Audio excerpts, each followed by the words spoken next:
This will be the first video in yet another series for the RPG Learning Group. Unlike the past, where I have been doing my best to go from start to finish of a game before starting a new series, I thought it would be better to model the actual process that I go through with learning games, which is actually to be reading and exposing myself to their ideas from start to finish, but multiple games at the same time.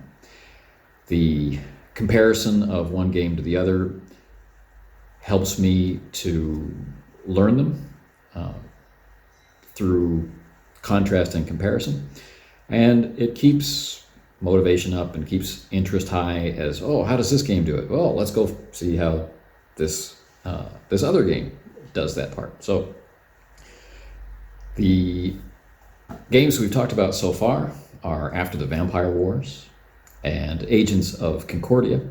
And this game deserves a lot of people talking about it for a lot of reasons, I think. Maybe what grabs you about it will not be what grabs me about it.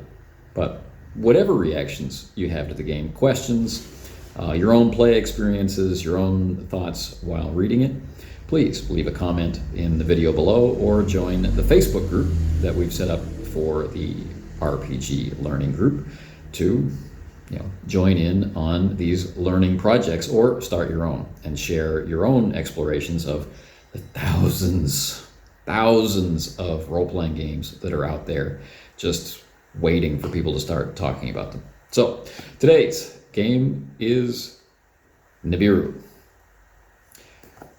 This word or this name may sound familiar to you. This is the name given to the farthest planet out in our solar system, should it actually exist. And there's all kinds of fantastical stuff on the internet about Nibiru. And so it's certainly appropriate for that name to be used for the setting of this game. Now, as anyone who follows this channel knows, the first thing that grabs my attention about a game is the game. It's the text and how well it explains its ideas. Art is something that comes further down the line, but a lot of people around me and out there are highly motivated by covers or interior art or that sort of thing. Well, this is a game that's grabbing me for how it approaches explaining itself, text, and it should also be grabbing an awful lot of people's attention if the first thing that's on their mind is the art, because it's off the charts. And this game, which is being distributed by Modiphius, tries a few things with just a simple hardcover format that are really satisfying and blends together some ideas from history, from culture, from fantasy, from science fiction, and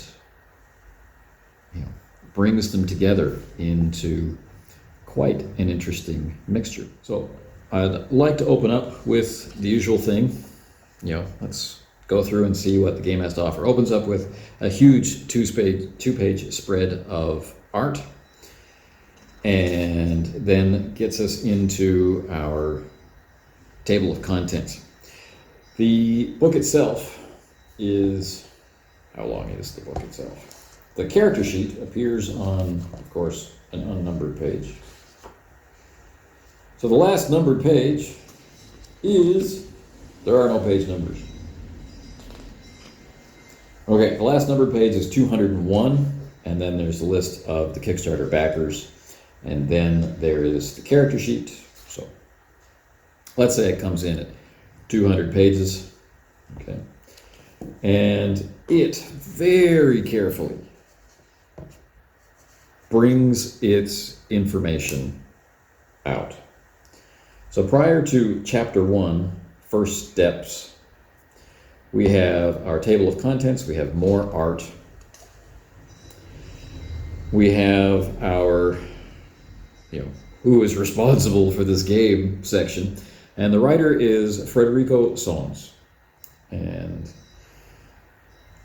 I think this is something that's been cooking, been fermenting for a long time. And we see the effect of that. And this is another one of those games where the creative force is representative in many or most of the stages of production. Chapter 1 is called The Skyless World. And we are given this introductory set of verses as our first bit of text to read. So here we go. The stars shone bright on that fateful night more than 4,000 years ago.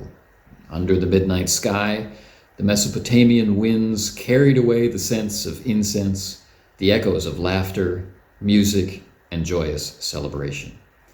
The temple's construction was over. After weeks of festivities, prompted by the third king's return, the city fell asleep.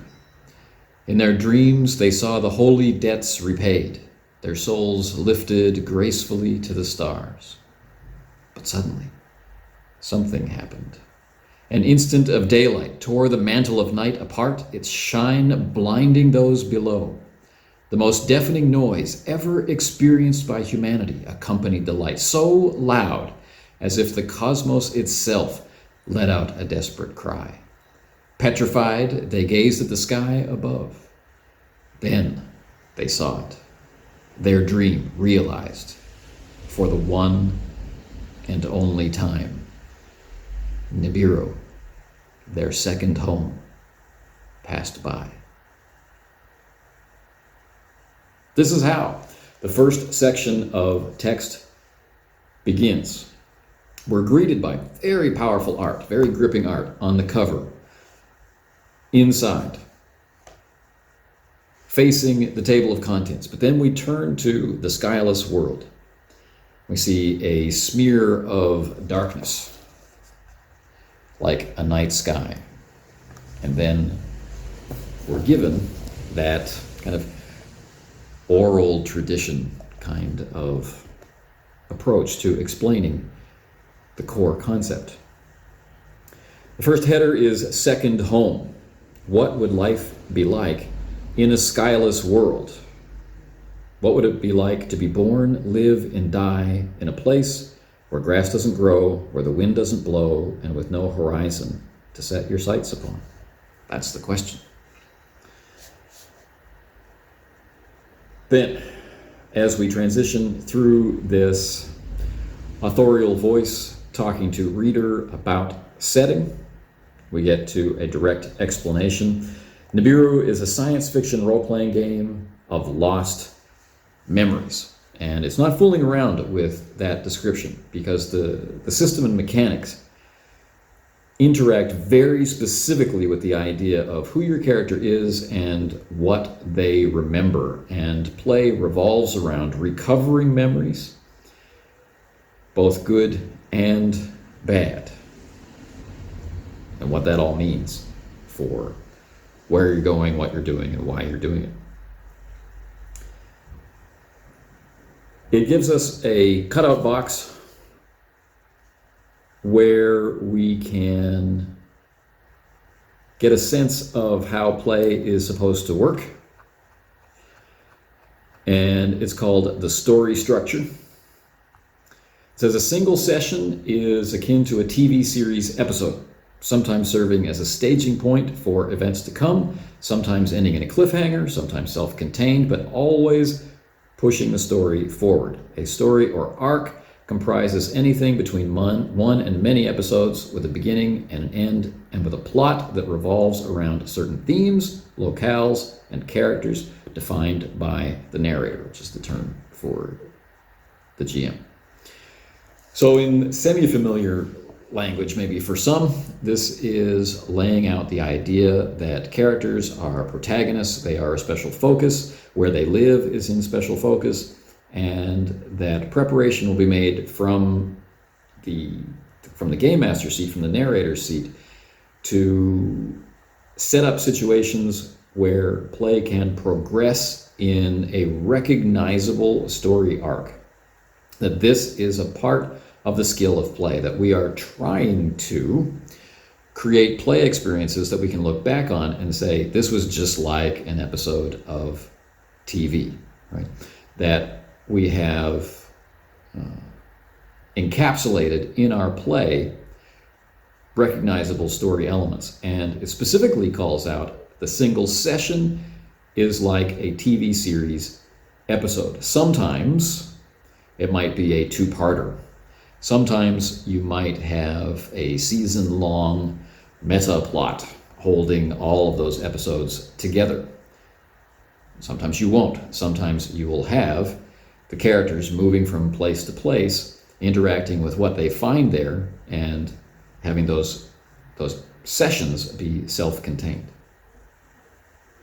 So this puts out before the group, very early in the book, the notion that there should be some consideration or thought about what they choose to do during the session and how they choose to let the events of that session into their characters' lives. It's kind of interesting, I think. Not everyone likes to play this way. Some people like to just play. And they might find that how this game interacts with its mechanics, in order to help facilitate this kind of play, they might find that to be disruptive or strange. Well, I'm somewhere in the middle. I like the idea of this. I like the level of skill and consciousness and conscientiousness that is required to move in this direction. But I tend to prefer games like this more when I'm the game master than when I'm the player, because there's something specific that I'm looking for as a player, which often this kind of game, or games that go farther than this one, they don't quite satisfy, or they don't allow me to smoothly interact with. This is me saying that the difficulty I have to enjoy games that approach play this way lies with my preferences. It's not an error in design. There's lots of people out there who really, really find it natural and satisfying to play this way. And that's a valuable insight for me, right? Helping recognize those drives when I've got players with those instincts at my table, so that I can better describe things and set things up for them to be able to interact with that way. And if I have a whole group of people, so that I can be an effective game master for that group. And maybe, just maybe, I'll learn to expand my preferences so that I can enjoy a whole new class of games. Pretty cool. And a game like Nibiru is motivating in that regard. Its setting is pretty fantastic. And as we go through the series, we'll talk more about that. But we get into, how to use this book, and we get a sense artistically of what the players are expected to do. And that's, in a sense, the normal kind of stuff. It should be in everyone's interest for all players to have fun. I like how that's expressed. If this seems not to be the case at any point, speak up. If you're not having fun, have a reason, express it. If you think someone else is not having fun, have a reason, express it. Right? If it feels like we're having less fun as a group than we used to, let's talk about it. Right? If as the game master you think someone's not having fun, ask them about it. If you as the game master are not having fun, tell people. See if it can be resolved. See if there's something simple that can change. Right? Talk with the players. We move to page 10, and it starts out with a new header, a science fiction game. But the next header is of lost memories. So first we're getting into what is meant by science fiction, and there's a list of examples like 2001, A Space Odyssey, Alien, The Martian, Do Androids Dream of Electric Sheep, A Scanner Darkly, Blame, The Stars, My Destination, Ringworld, and The Expanse series. Plus, it just lists Asimov and Arthur C. Clarke as his broad-based inspiration. Okay, so a science fiction game. What kind of science fiction? What kind of feel of science fiction? What kind of impact like science fiction? What kind of social commentary, and so on and so forth? Well, take a look at these works. A science fiction game of lost memories. What does that mean? The people that you will portray are not like the rest. Your kind has one very important thing in common. They awoke in the cold of Nibiru without most of their memories. So the game is going to refer to this classification of character as vagabonds.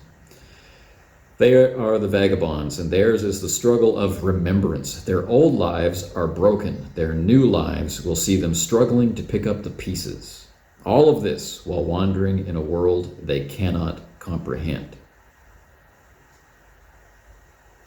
So this condition results in memory being a core theme to the Nibiru experience, and the rules allow for storytelling to happen not only forwards in time, living through the adventure, playing through the adventure, but also backwards, as the unveiling of each new remembrance reveals the tales and tribulations that comprised your character's past lives.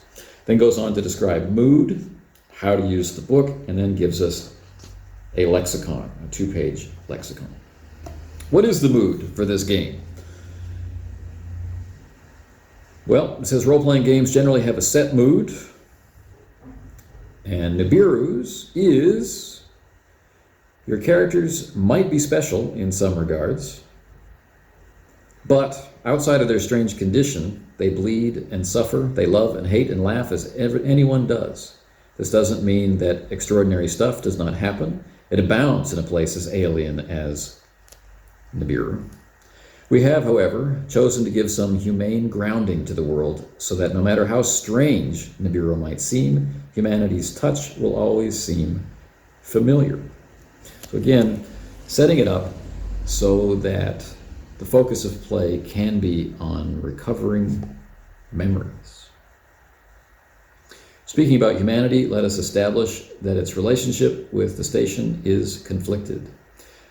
On the one hand, some regions seem to be tailor-made for use, providing fresh air, water, food, and pleasant temperatures on a silver plate. On the other hand, once you stray off the beaten path, and you will, the world bears no resemblance to our species' true birthplace.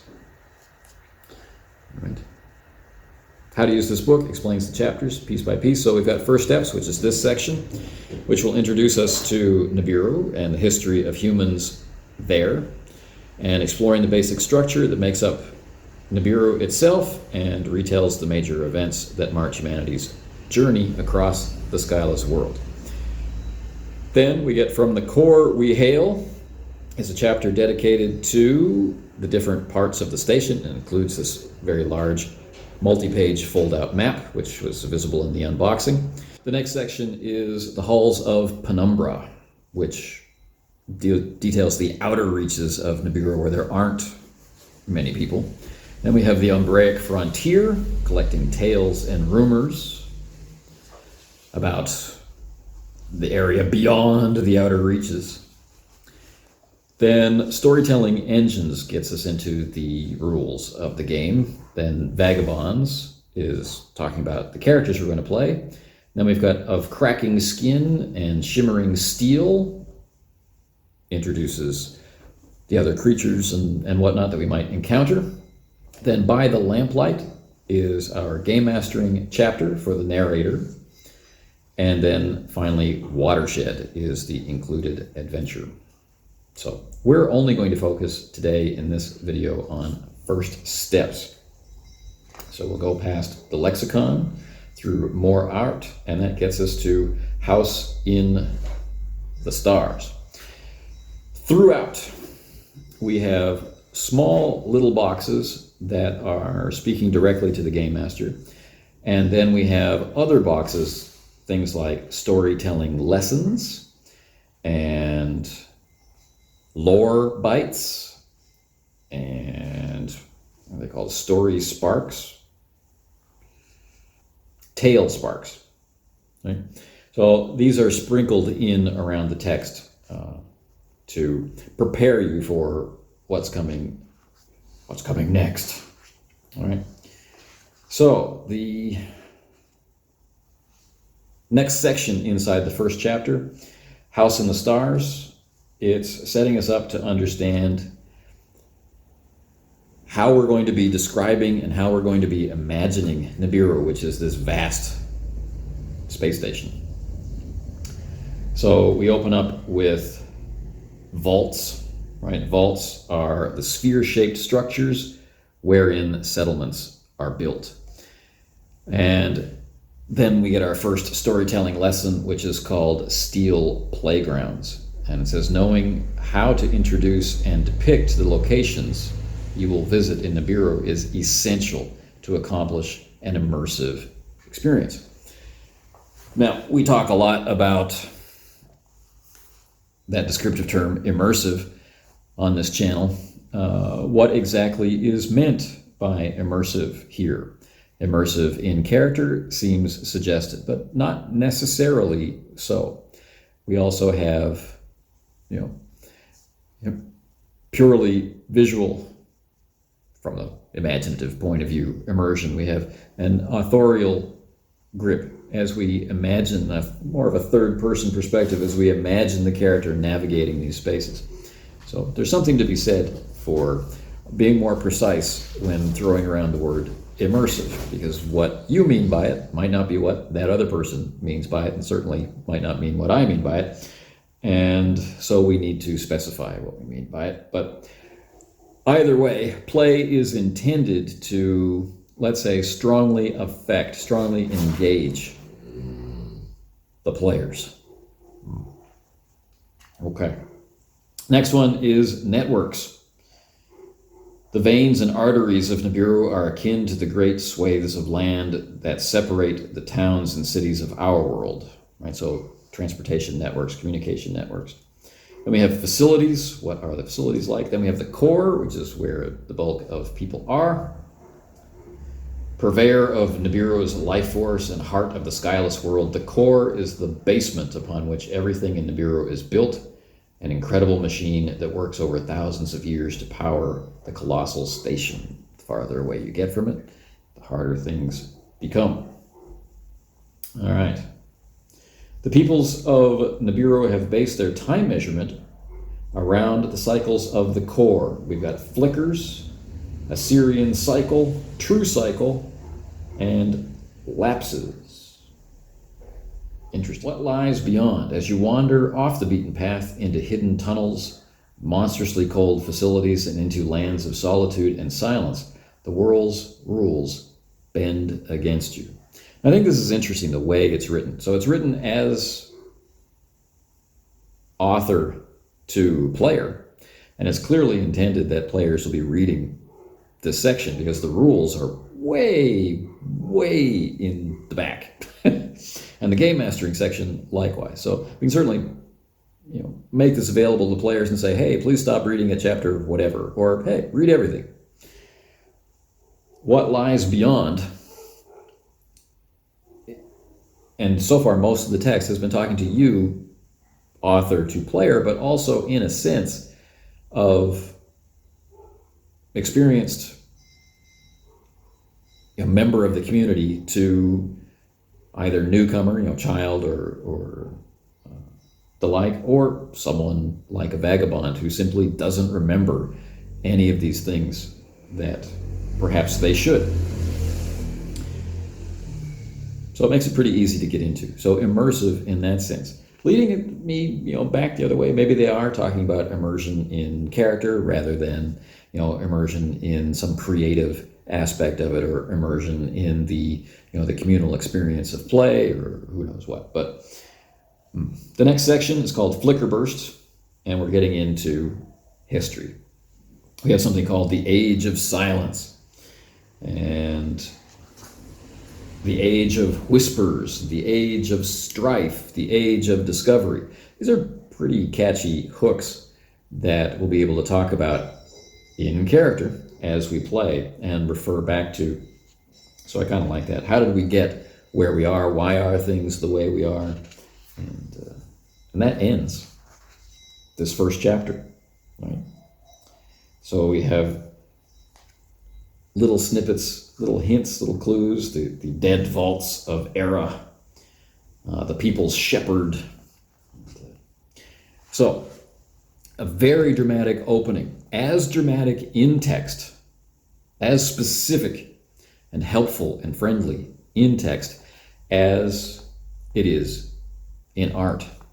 Our cover is very mysterious. We try to imagine what on earth kind of setting is this, and we discover it's not on Earth at all, really. But yet, it's tied to the Earth in ways that, until we play, until we discover, until we remember, we can't quite understand.